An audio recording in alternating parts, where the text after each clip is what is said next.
ଶ୍ରୀ ଜଗନ୍ନାଥ ସଂସ୍କୃତି ପ୍ରଚାର ସଂସ୍ଥାନ 1870 ମସିହା ପୁରୀ ରଥଯାତ୍ରା ଭାଗ 5 ସଂଖ୍ୟା 27 ଜୁଲାଇ 2 ତାରିଖ। ଆମ୍ଭେମାନେ ପୁରୀର ସମ୍ବାଦ ପାଇଅଛୁ ଯେ ଏ ବର୍ଷ ରଥଯାତ୍ରା ଉପଲକ୍ଷେ ବିସ୍ତର ଯାତ୍ରୀ ହୋଇନାହାନ୍ତି। ରଥଯାତ୍ରା ପୂର୍ବଦିନ ପର୍ଯ୍ୟନ୍ତ ପ୍ରାୟ 1500 ଯାତ୍ରୀ ଉପସ୍ଥିତ ହୋଇଥିଲେ। ଏ ପଛେ କେତେ ଲୋକ ଯାଇଅଛନ୍ତି ଅନୁମାନ ହୁଅଇ ସର୍ବସୁଦ୍ଧା 20,000 ଯାତ୍ରୀରୁ ଅଧିକ ହେବ ନାହିଁ। ଦୋଳଯାତ୍ରାକୁ ମଧ୍ୟ ଏଥିରୁ ଅଧିକ ଯାତ୍ରୀ ହୋଇଥାନ୍ତି। ଏମାନଙ୍କ ମଧ୍ୟରେ ବଙ୍ଗାଳୀ ଯାତ୍ରୀ ସଂଖ୍ୟା ଅଧିକ ଓ ପୁରୁଷ ଅପେକ୍ଷା ସ୍ତ୍ରୀ ସଂଖ୍ୟା ପ୍ରାୟ 5 ଗୁଣା ଅଧିକ ହେବ। ବଙ୍ଗଳାର ସ୍ତ୍ରୀ ଯାତ୍ରୀ ସର୍ବଦା ଅଧିକ ଆସନ୍ତି। ରଥଯାତ୍ରା ସମୟରେ ଗୋଲମାଲ ନିବାରଣ ନିମିତ୍ତ 60 ଜଣ ଠିକା ପିଆଦା ନିଯୁକ୍ତ ହୋଇଅଛନ୍ତି। ଯାତ୍ରା କାର୍ଯ୍ୟ କି ରୂପ ଶୃଙ୍ଖଳାରେ ହେବ ଏ ପଛେ ପାଠକଙ୍କୁ ଜଣାଇବୁ। କୌଣସି ରୋଗର ଭୟଙ୍କର ପ୍ରଭାବ ଥିବାର ଜଣାଯାଇ ନାହିଁ। ମାତ୍ର ଶୁଣୁଅଛୁ କି ମନ୍ଦିରରେ ଭୋଗ ପ୍ରସ୍ତୁତ କରିବାରେ ଯେଉଁ ଘୃତ ବ୍ୟବହାର ହୁଅଇ ତାହା ଅତି ମନ୍ଦ ଓ ପଚା। ଏ ହେତୁରୁ ରୋଗ ବଢ଼ିପାରେ। 1870 ମସିହା ପୁରୀ ରଥଯାତ୍ରା ଭାଗ 5 ସଂଖ୍ୟା 28 ଜୁଲାଇ ମାସ 9 ତାରିଖ। ଏ ଯାତ୍ରା ରୀତିମତ ଶେଷ ହୋଇଅଛି। ଯାତ୍ରୀଙ୍କ ସଂଖ୍ୟା ପଣ୍ଡାଙ୍କ ଗଣନା ଅନୁସାରେ ବିଦେଶୀୟ ଯାତ୍ରୀ ପ୍ରାୟ 25,000 ଏବଂ ଦେଶୀୟ ପ୍ରାୟ 10,000। ଏ ରୂପ ସର୍ବସୁଦ୍ଧା 35,000 ଲୋକରୁ ଅଧିକ ନୁହନ୍ତି। ପୂର୍ବ ବର୍ଷମାନଙ୍କରେ ଯାତ୍ରୀ ସଂଖ୍ୟା ସଙ୍ଗେ ତୁଳ କଲେ ଅତ୍ୟନ୍ତ ଅଳ୍ପ ଜଣାଯାଏ। ମାତ୍ର ସେଥିରେ ଓଲା ଉଠା ରୋଗର ପ୍ରାଦୁର୍ଭାବ ଊଣା ହୋଇନାହିଁ। ପୁରୀ ଡାକ୍ତରଖାନାରେ ପ୍ରାୟ 300 ଜଣ ରୋଗୀ ଥିଲେ ଓ ବାଟରେ ମଧ୍ୟ ଅନେକ ଯାତ୍ରୀ ରୋଗଗ୍ରସ୍ତ ହେବାର ଦେଖାଯାଇଛି। ରଥଯାତ୍ରା କାର୍ଯ୍ୟ ଉତ୍ତମ ରୂପେ ନିର୍ବାହ ହେଲା। ଅତି ସବର ଏବଂ ନିର୍ବିଘ୍ନରେ ରଥମାନ ଗୁଣ୍ଡିଚା ମଣ୍ଡପଠାରେ ପହଞ୍ଚିଥିଲେ। ଏଥିରେ କୌଣସି ବ୍ୟାଘାତ ଜନ୍ମି ନାହିଁ। ବୃଷ୍ଟି ଊଣା ଥିବାରୁ ଦାଣ୍ଡ ଶୁଖିଲା ଥିଲା, ସୁତରାଂ ରଥ ଚାଲିବାରେ କଷ୍ଟ ହେଲା ନାହିଁ। ତଥାପି ଯେକୌଣସି ଦୁର୍ଘଟଣା ଘଟି ନାହିଁ ଏମନ୍ତ ନୁହେଁ। ଯେବେ ରଥ ପାଖରେ କିଛି ନ ହେଲା, ମାତ୍ର ରଥଯାତ୍ରାକୁ ଆସି କେତେକ ଲୋକ ସମୁଦ୍ରରେ ପ୍ରାଣ ହରାଇଲେ। ତହିଁର ବୃତ୍ତାନ୍ତ ଆମ୍ଭମାନଙ୍କର ସମ୍ବାଦଦାତା ଏହି ରୂପ ବର୍ଣ୍ଣନା କରିଅଛନ୍ତି ଯଥା: କଲିକତାର କତିପୟ ଭଦ୍ରଲୋକ ଖଣ୍ଡେ ଷ୍ଟିମର ଭଡ଼ା କରି ଦର୍ଶନକୁ ଆସିଥିଲେ। ଗତକାଲି ସେମାନଙ୍କର ଯିବାର କଥା ଥିଲା। ଏଥିରୁ ତାହାଙ୍କର ଦରୱାନ ପ୍ରଭୃତି କତିପୟ ପଶ୍ଚିମା ସସ୍ତ୍ରୀକ ହୋଇ ଜାହାଜକୁ ଯିବେ ବୋଲି ପଢୁଅରେ ବସି ବାହାରିଲେ। କିନ୍ତୁ 6 ମେଳା ପାର ହେବା ପରେ ନୌକା ଭାଙ୍ଗିଗଲା ଓ ଲୋକେ ନ ମରି ପାଣି ପେଟେ ପେଟେ ପିଇ କୂଳରେ ଲାଗିଲେ। ଏ ବିଷୟ ବାବୁଙ୍କୁ ଖବର ହେଲା ଓ ସାହେବମାନେ ସମୁଦ୍ର ତଟକୁ ଯାଇ ଦେଖିବାକୁ ଲାଗିଲେ। ଜାହାଜର କ୍ୟାପ୍ଟେନ ଅନ୍ୟ ଲୋକ ଅଧିକା ନେଇ ଯିବାର ମନରେ ସ୍ଥିର କରି କଲିକତାର ଭାଗ୍ୟବନ୍ତ ତେଲି ଜଣ କେତେ ନେଇ ଜାହାଜ ବାବୁ ଯିବା ପୂର୍ବର ନେଇ ବସାଇବାକୁ ଗଲା। ଗତକାଲି ମଧ୍ୟାହ୍ନ 12 ବେଳା ସମୟରେ 14 ଜଣ ତେଲି ତାଙ୍କ ପରିବାର ପ୍ରଭୃତି ଡଙ୍ଗାରେ ବସି ଜାହାଜକୁ ଯିବାକୁ ବସିଲେ। ସେ ସମୟରେ ସିନ୍ଧୁ ଗରମ ଥିବାର ଲୋଳିଆ ନିଷେଧ କଲେ। କିନ୍ତୁ କ୍ୟାପ୍ଟେନ ତାଙ୍କୁ ଦୋପଟ ବାମ 4 ଟଙ୍କା ଦେବାକୁ କହିବାରୁ ସେମାନେ ବାଛି ହୋଇ ବଳବନ୍ତ ଲୋକେ ପଢୁଅ ଘେନିଗଲେ। କୂଳର ବଡ଼ ଆପଦ ପାର ହୋଇଗଲେ। ନୌକା ନ ବୁଡ଼ିଲେ କ'ଣ ହେଲା? ଝଟିକାର ବଳ ଏପରି ହେଲା ଯେ ଜାହାଜ ପ୍ରାୟ 400 ହାତ ଅନ୍ତର ଅଛି। ଏ ସମୟରେ ନୌକାର ପଟା ସବୁ ଫିଟିଗଲା ଓ ମନୁଷ୍ୟମାନେ ଜଳମଗ୍ନ ହେଲେ। ତେଲି ଓ ତାହା ସ୍ତ୍ରୀ ଓ ଆଉ ଜଣେ ଏପରି 3 ଜଣ ବଞ୍ଚିଲେ ଏବଂ 5 ଜଣ ମୁର୍ଦାର ପ୍ରାପ୍ତ ହେଲେ। ଆଉ ମିଳିଲେଣି କି ନାହିଁ ଜଣା ହୋଇନାହିଁ। ସ୍ଥଳପଥରେ ଆସି ଜଳପଥରେ ଯିବାକୁ ମାନସ କରିଥିଲେ। ଶେଷରେ ଗୋଟିଏ ଜଡ଼ା ଲାଗି ସବୁ ବୁଡ଼ିମଲେ। 1870 ମସିହା ପୁରୀ ରଥଯାତ୍ରା ଭାଗ 5 ସଂଖ୍ୟା 29 ଜୁଲାଇ ମାସ 16 ତାରିଖ। ପୁରୁଷୋତ୍ତମରେ ରଥଯାତ୍ରା ସମୟରେ ଏକ ରହସ୍ୟଜନକ ବ୍ୟାପାର ଘଟିଥିଲା। ମହାପ୍ରଭୁ ମନ୍ଦିରରୁ ବାହାରିଲା ଦିନ ସୁଆରମାନେ ଆପଣା ଲାଭ କାରଣ ଅନେକ ଅନ୍ନ ଭୋଗ ଦେବାର ଆୟୋଜନ କରିଥିଲେ। ବେଳ 10 ଘଣ୍ଟା ଠାରୁ 2 ଘଣ୍ଟା ପର୍ଯ୍ୟନ୍ତ ଭୋଗ ବୁହା ସରିଲା ନାହିଁ। ଅଥଚ ଅନ୍ନର ଗରମରେ ଦେଉଳରେ ରହିବାର କଠିନ ହେଲା। ପୂଜକ ପଣ୍ଡାର ଶରୀର କମ୍ପିଲା ଓ ସେ ଆଉ ଉତ୍ତାପ ସହି ନ ପାରି କବାଟ ଲଗାଇ ପୂଜା ଆରମ୍ଭ କଲା। 2 ଜଣ ସୁଆର ଘର ମଧ୍ୟରେ ଥିଲେ। ତାହାଙ୍କର ନିଶ୍ୱାସ ରୁଦ୍ଧ ହୋଇ ପ୍ରାଣ ସଂଶୟ ହେଲା ଓ ସେମାନେ ଚିତ୍କାର କରିବାର ବାହାର ଲୋକ କବାଟ ଜଳା ମଧ୍ୟରେ ପାଣି ଦେବାର କୌଣସି ରୂପେ ବଞ୍ଚି ରହିଲେ। ଭୋଗ ଉତାର କବାଟ ଫିଟିଲା ବେଳେ ପଣ୍ଡାମାନେ ଲୁଚି ରହିଲେ ଓ ସୁଆରମାନେ ଏମନ୍ତ ରାଗାନ୍ୱିତ ହୋଇଥିଲେ ଯେ ତାହାଙ୍କୁ ପ୍ରାଣରେ ବଦ୍ଧ କରିବା କାରଣ ବାଉଁଶ ଇତ୍ୟାଦି ଘେନି ଖୋଜି ବୁଲିଲେ। ପରିଶେଷରେ ପୋଲିସର ସହାୟତାରେ ପଣ୍ଡାଙ୍କର ପ୍ରାଣରକ୍ଷା ହୋଇପାରିଲା। ମନ୍ଦିରର କାର୍ଯ୍ୟ କି ରୂପ ଶୃଙ୍ଖଳାରେ ନିର୍ବାହ ହେଉଅଛି ପାଠକମାନେ ଏଥିରୁ ଅନୁମାନ କରନ୍ତୁ। 1873 ମସିହା ପୁରୀ ରଥଯାତ୍ରା ଭାଗ 8 ସଂଖ୍ୟା 27 ଜୁଲାଇ ମାସ 5 ତାରିଖ। ପାଠକମାନଙ୍କୁ ଜଣାଥିବ ଯେ ଅଳ୍ପ ଦିନ ତଳେ ଆମ୍ଭମାନଙ୍କ ଲେଫ୍ଟନାଣ୍ଟ ଗଭର୍ଣ୍ଣର ରଥଯାତ୍ରା ପ୍ରତିକୂଳରେ ମନ୍ତବ୍ୟ ଲେଖି ଗଭର୍ଣ୍ଣମେଣ୍ଟ ଇଣ୍ଡିଆଙ୍କ ପରାମର୍ଶ ପାଇଁ ପଠାଇଥିଲେ ଓ ତହିଁରେ ଲେଖିଥିଲେ ଯେ ରଥ ସବୁ ବୃହତ୍କାର ଓ ବିଶୃଙ୍ଖଳ ରୂପେ ନିର୍ମାଣ ହୋଇଥିବାରୁ ତଦ୍ୱାରା ଅନେକ ବିପଦ ଘଟିବାର ସମ୍ଭାବନା ଓ ତାହା ଉଠାଇଦେଲେ ଅନାୟାସରେ ହୋଇପାରେ। କାରଣ ପ୍ରକୃତ ହିନ୍ଦୁ ଯେଉଁମାନେ ଏଥିରେ ବିରକ୍ତ ହେବେ ତାଙ୍କ ସଂଖ୍ୟା ଅତି ଅଳ୍ପ ଅଟଇ। ନିତାନ୍ତ ପକ୍ଷରେ ରଥ ସବୁ କ୍ଷୁଦ୍ର କ୍ଷୁଦ୍ର ନ ହେଲେ ଓ ତଦ୍ୱାରା ସଙ୍କଟ ଘଟିବାର ଆଶଙ୍କା ନଥିଲେ ତାହା ଟଣାଯିବା ପାଇଁ ମାଜିଷ୍ଟ୍ରେଟକୁ ଆଜ୍ଞା ଦିଆଯାଇପାରେ। ମହାମାନ୍ୟ ଲର୍ଡ ନର୍ଥ ବ୍ରୁକ୍ ସାହେବ ସେ କୌଣସି ଧର୍ମ ପ୍ରତି ତିଳାର୍ଦ୍ଧ ପକ୍ଷପାତୀ ନୁହନ୍ତି ଓ ସମସ୍ତ ସମ୍ପ୍ରଦାୟର ଧର୍ମକୁ ସମାନ ରୂପ ମାନ୍ୟ କରନ୍ତି।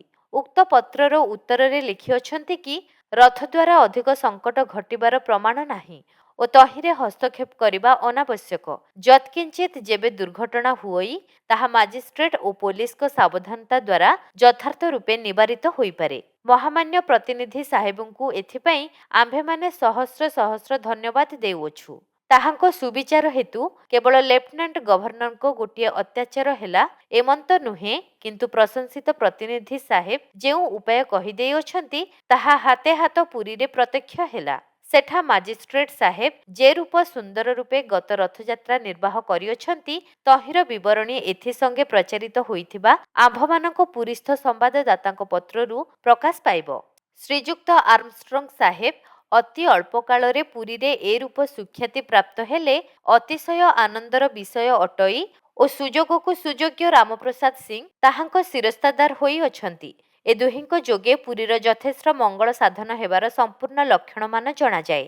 ଅତିରିକ୍ତ ଏଥିପୂର୍ବ ସ୍ନାନଯାତ୍ରା ବିଷୟ ଲେଖିଅଛୁ ଓ ସେହିଦିନ ଉତ୍ତମ ରୂପେ କର୍ମନିର୍ବାହ ନ ହୋଇଥିବା ପ୍ରଯୁକ୍ତ ଶ୍ରୀଯୁକ୍ତ ଆର୍ମଷ୍ଟ୍ରଙ୍ଗ ସାହେବ ରାଜାଙ୍କ ଉପରେ 10 ଟଙ୍କା ଜୋରିମାନା କରି କହିଲେ ଯେ ଯଦି ଏହିପରି ଅସାବଧାନତା ଜଗନ୍ନାଥଙ୍କର ନିତ୍ୟାନି ଧୂପରେ କିମ୍ବା ରଥରେ କିମ୍ବା ଅନ୍ୟାନ୍ୟ ବିଷୟରେ ଦେଖାଯାଏ ତେବେ ପ୍ରତ୍ୟେକ ଦୋଷ ସକାଶେ ଆମ୍ଭେ ରାଜାଙ୍କୁ 1000 ଟଙ୍କାରୁ କମ୍ ଜୋରିମାନା କରିବୁ ନାହିଁ ଓ ପ୍ରତ୍ୟହ ଯେତେବେଳେ ଯେଉଁ ନୀତି ଶେଷ ହେବ କିମ୍ବା ଯେଉଁ କର୍ମ ସମାପନ ହେବ ତହିଁର ଏତଲା ଆମ୍ଭଠାରେ ଦେବ। ଏହିପରି ହୁକୁମ ଦେଇ ଦିପୋଟି କେଦାର ବାବୁ ଓ ଅପରାପରଙ୍କୁ ଅନୁସନ୍ଧାନ ନେବା ସକାଶେ କହିଦେଲେ। ପ୍ରତ୍ୟହ ଉପଯୁକ୍ତ ସମୟରେ ନୀତି ବଢ଼ିବାରୁ ଯାତ୍ରୀମାନେ ଓ ଅପର ସାଧାରଣମାନେ ଅନାୟାସରେ ପ୍ରସାଦ ପାଇ ଅକ୍ଲେଶରେ ଆହାର କଲେ।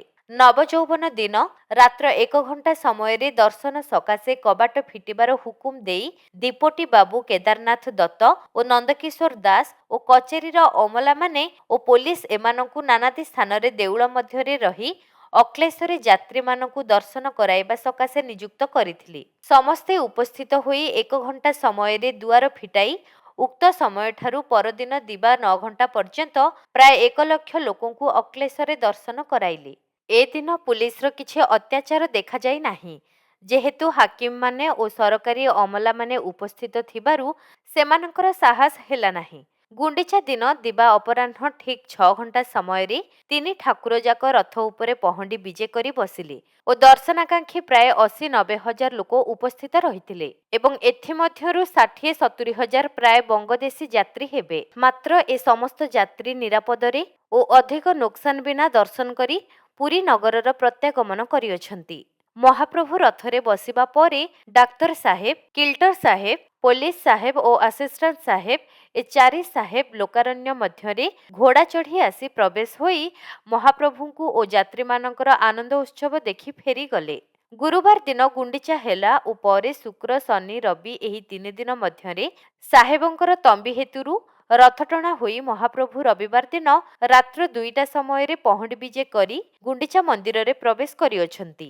ଏ ବିଷୟରେ ଏଠାର ଭଦ୍ର ଓ ଅପର ସାଧାରଣ ଲୋକମାନେ ଆର୍ମଷ୍ଟ୍ରଙ୍ଗ ସାହେବଙ୍କର ପ୍ରଶଂସା କରିଅଛନ୍ତି ଓ କୁହନ୍ତି ଯେ ପ୍ରାୟ 15 ବର୍ଷ ହେଲା ଏପରି ନୀତି ଓ ଦର୍ଶନ ଓ ରଥ ଶୀଘ୍ର ଟଣା ହେବାର ଦେଖା ନଥିଲା ଓ ଏ ସନ ଆର୍ମଷ୍ଟ୍ରଙ୍ଗ ସାହେବ ଆସିବାର 15ରୁ 20 ବରଷ ଗତ ବିଷୟ ଯାହାକି ଓଲୋକିସନ ସାହେବ ଓ ବାବୁ ନୀଳମଣି ବ୍ରହ୍ମ ଡେପୁଟି କଲେକ୍ଟରଙ୍କ ସମୟରେ ପ୍ରଚାର ଥିଲା ତାହା ପୁନରୁତ୍ଥାପନ ହେଲା। ଯଦ୍ୟପି କି ଏଠାର ସମସ୍ତ ଲୋକ ଗିଡ଼ିଶ ସାହେବଙ୍କ ବଦଳିରେ ନିତାନ୍ତ ଦୁଃଖ ପ୍ରକାଶ କରି ତାହାଙ୍କର ପ୍ରତ୍ୟାଗମନ ସକାଶେ ଗଭର୍ଣ୍ଣମେଣ୍ଟକୁ ପ୍ରାର୍ଥନା କରିଥିଲେ, ମାତ୍ର ସେମାନେ ବର୍ତ୍ତମାନ ଚାହାନ୍ତି ଯେ ଗିଡ଼ିଶ ସାହେବ ନ ଆସି ଯଦି ଏହି ସାହେବ କିଛି ଦିନ ଥାଆନ୍ତେ ତେବେ ତାଙ୍କ ଦେଶର ଅନେକ ମଙ୍ଗଳ ହେବ।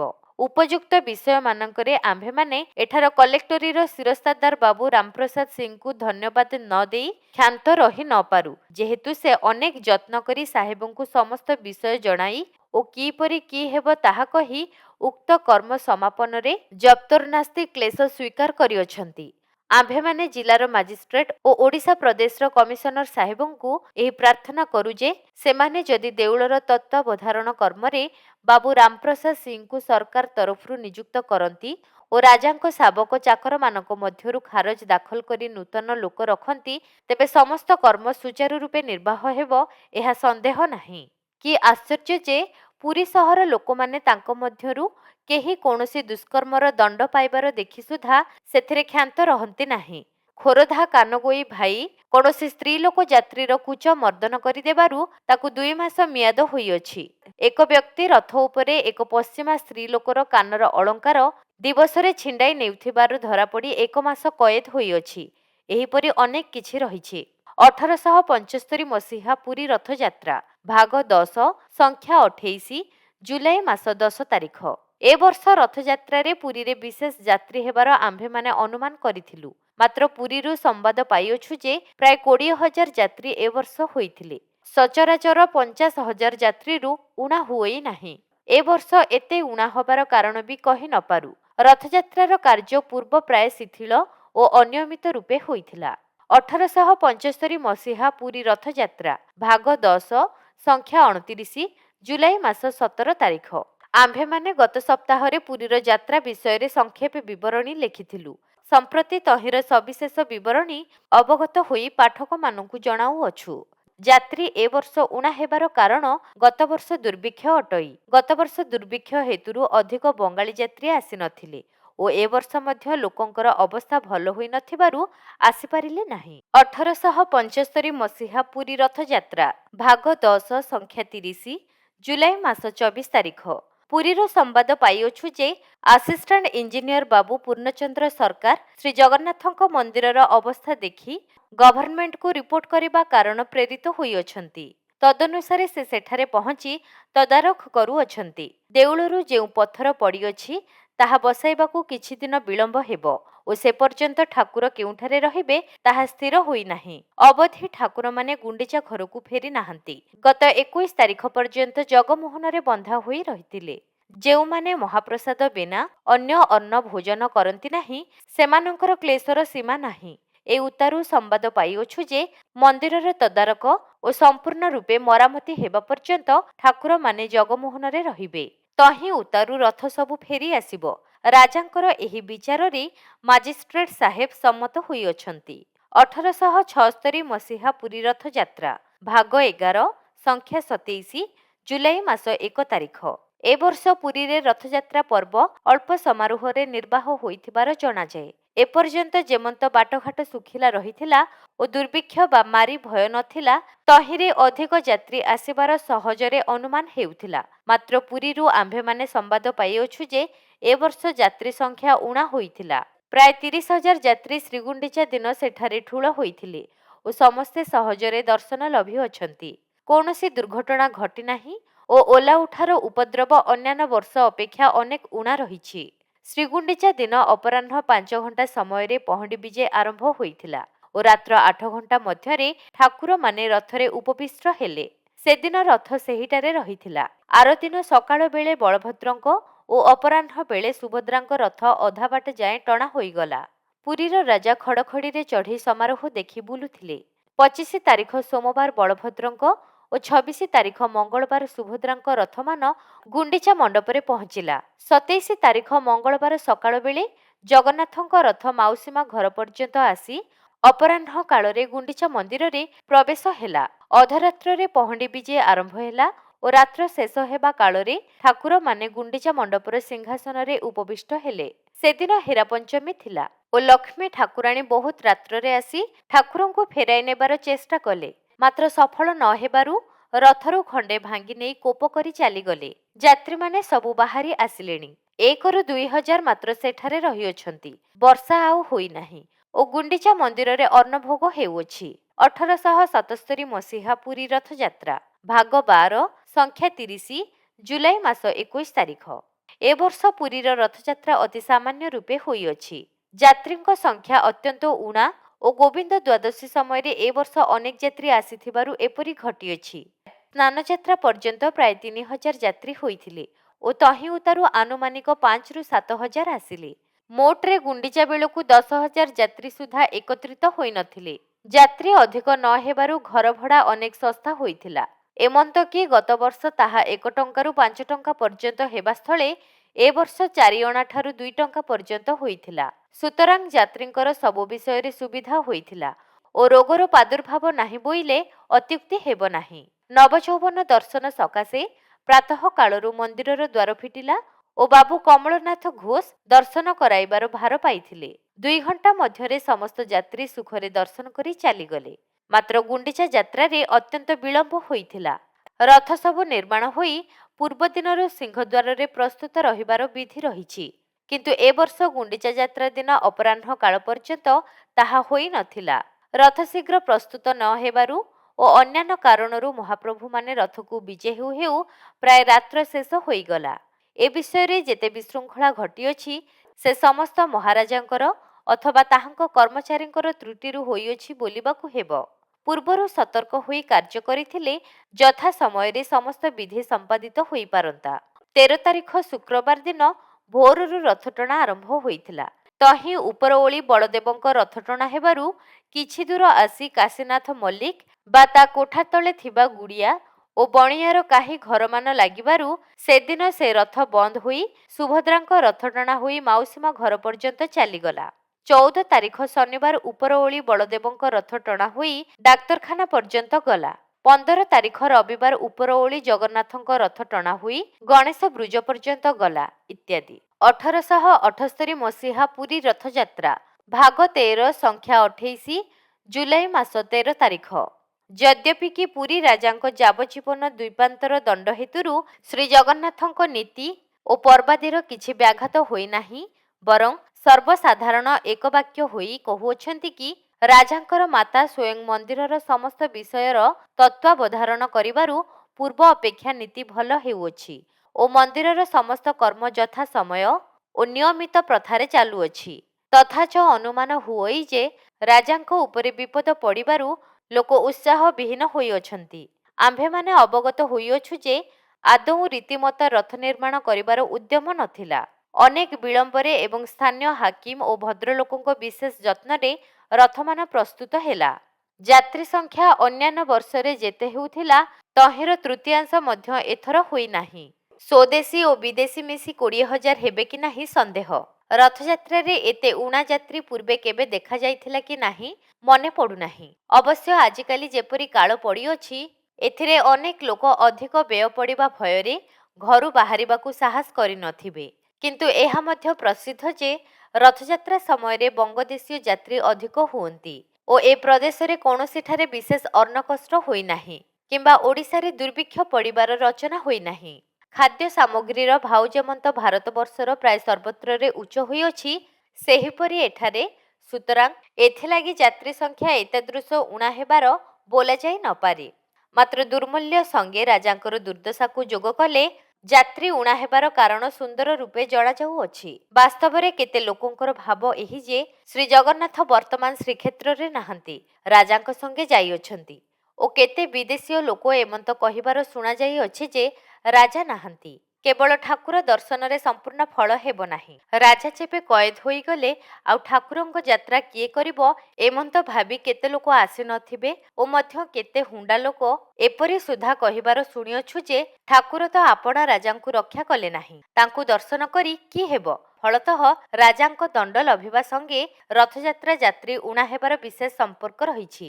ଯାହା ହେଉ ରଥଯାତ୍ରାର କାର୍ଯ୍ୟମାନ ଏ ବର୍ଷ ନିର୍ବିଘ୍ନରେ ଏବଂ ଯଥା ସମୟରେ ସମ୍ପନ୍ନ ହେବାର ଶୁଣି ଆମ୍ଭେମାନେ ବଡ଼ ଆନନ୍ଦିତ ହୋଇଅଛୁ ଏବଂ ଏଥିସକାଶେ ସେଠାର ମାଜିଷ୍ଟ୍ରେଟ ଶ୍ରୀଯୁକ୍ତ ଆର୍ମଷ୍ଟ୍ରଙ୍ଗ ସାହେବ ବିଶେଷ କରି ପ୍ରଶଂସା ଭାଜନ ହୋଇଅଛନ୍ତି, କାରଣ ସେ ସ୍ୱୟଂ ରଥ ପାଖରେ ଉପସ୍ଥିତ ହୋଇ ଏବଂ ଆପଣା ଡେପୁଟି କଲେକ୍ଟର ଓ ଅନ୍ୟ କର୍ମଚାରୀଙ୍କୁ ନିଯୁକ୍ତ କରାଇ ଏମନ୍ତ ବନ୍ଦୋବସ୍ତ କଲେ ଯେ ବେଳ 2 ପହର ସମୟରେ ଠାକୁରମାନେ ରଥରେ ଆସୀନ ହେଲେ ଏବଂ ସେହିଦିନ ରଥ ଟଣା ହୋଇ 2 ଦିନ ମଧ୍ୟରେ ସମସ୍ତ ରଥ ଗୁଣ୍ଡିଚା ମନ୍ଦିରରେ ପହଞ୍ଚିଗଲା। କୌଣସି କାର୍ଯ୍ୟର ବିଶୃଙ୍ଖଳା ହୋଇନାହିଁ କିମ୍ବା କୌଣସି ଦୁର୍ଘଟଣା ଘଟିନାହିଁ। ଏହା ବୋଲି ଓଲା ଉଠା ରୋଗ ଅନ୍ୟାନ୍ୟ ବର୍ଷ ପରି ଆପଣା ବିକ୍ରମ ଦେଖାଇବାକୁ ତ୍ରୁଟି କରିନଥିଲା। ଏ ରୋଗରେ ଅନେକ ଯାତ୍ରୀ ନାଶ ହୋଇଅଛନ୍ତି ଓ ନଗରବାସୀମାନେ ଏକାବେଳକେ ନିସ୍ତାର ପାଇନାହାନ୍ତି। ତେବେ ଏହାଙ୍କ ପ୍ରତି କୋପ କିଛି ଊଣା ଥିଲା